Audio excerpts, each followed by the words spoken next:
Dag sê en baie welkom weer by jou Lewelig dagstukkie. Dag 325 en ons tema vandag is selfs dan. Johannes 14 vers 27. Vrede laat ek vir julle na. My vrede gee ek vir julle. Nie soos die wêreld gee ek vir julle nie. Laat julle hart nie ontsteld word en bang wees nie. Selfs as die wêreld sê dis verby, sê Jesus, ek is net besig. Selfs dan. Kom ons begin vanoggend met 'n eerlike vraag. Wat dink jy is die slegste ding wat met jou in hierdie lewe kan gebeur? Kanker, 'n geliefde se dood, moord, armoede, bankrotskap? Dink gou 'n bietjie daaroor. En vra jouself af, is God groter as dit? Kan hy dit hanteer? Kan hy my nog steeds vashou as daai ding gebeur? Die waarheid is, as ons net binne die 4 mure van hierdie lewe bly kyk, is daar baie vrede en vreugdestelers. Siekte, pyn, mense wat ons seermaak, drome wat stikkend val, emosionele diewe wat met jou vrede weghardloop soos 'n hoenderdief in die nag. Maar luister mooi. Jesus sê in Johannes 14 vers 27, hy gee vir ons 'n ander soort vrede. Nie die goedkoop tydelike vrede wat die wêreld aanbied nie. Nie die soort wat verdwyn sodra die bankrekening leeg is of die dokter slegte nuus gee nie. Nee, hy gee sy eie vrede, 'n vrede wat bly, selfs as alles om jou in mekaar tuimel. Hoe kan hy dit beloof? Want hy is groter as enigiets wat hierdie lewe ooit na ons kant toe kan gooi.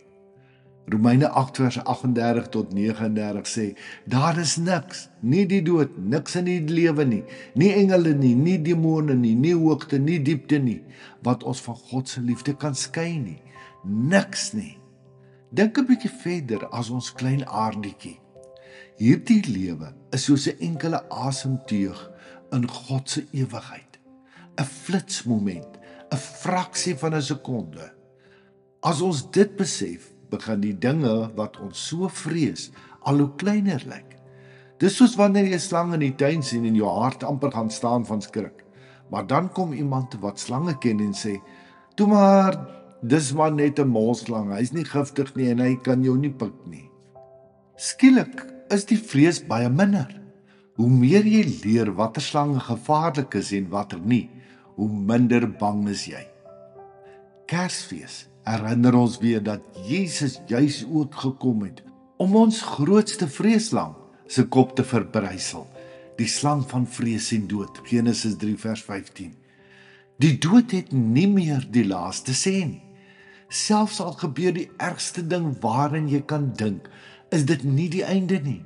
Jy gaan aanhou leef in sy arms, in sy teenwoordigheid vir altyd.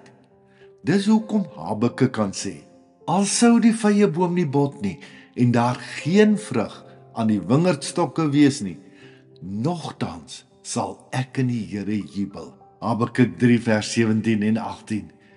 Dis hoekom Job, nadat hy alles verloor het, nog kon sê, ek weet dat my verlosser leef. Selfs dan, as die ergste gebeur, as die trane loop, as jy nie kan verstaan nie, kan jy nog jubel, want jy is in die hande van 'n God wat groter is as jou grootste vrese en seer. Juist daarom staan die krib altyd in die skadu van die kruis, sodat ons kan weet, selfs dan. Selfs as ek niks meer het nie, het ek nog alles in hom. Iets om oor na te dink. Hoekom dink jy staar ons so blind teen die reuse en vrese van die wêreld? Wat kan ons doen om God se vrede ongeag van te beleef? Hoe gaan jy vandag begin om vanuit die krag en almag van God te leef?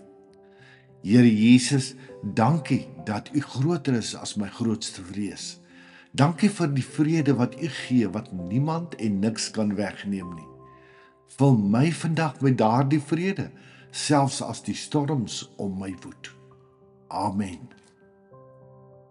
Mag daardie vrede wat alle verstand te bowe gaan, ook vandag en elke dag van hierdie laaste deel van die jaar op pad na Kersfees jou deel wees. Liefde groete, Sjaal. Om elke dag 'n dagstukkie van Lewelik per WhatsApp te ontvang, is jy meer as welkom om net jou naam en nommer te stuur na die nommer wat hier vir jou aangedui word. Jy is ook meer as welkom om ons Lewelig Gemeenskap Facebookblad of ons Lewelig Gemeenskap YouTube kanaal te besoek. Shalom.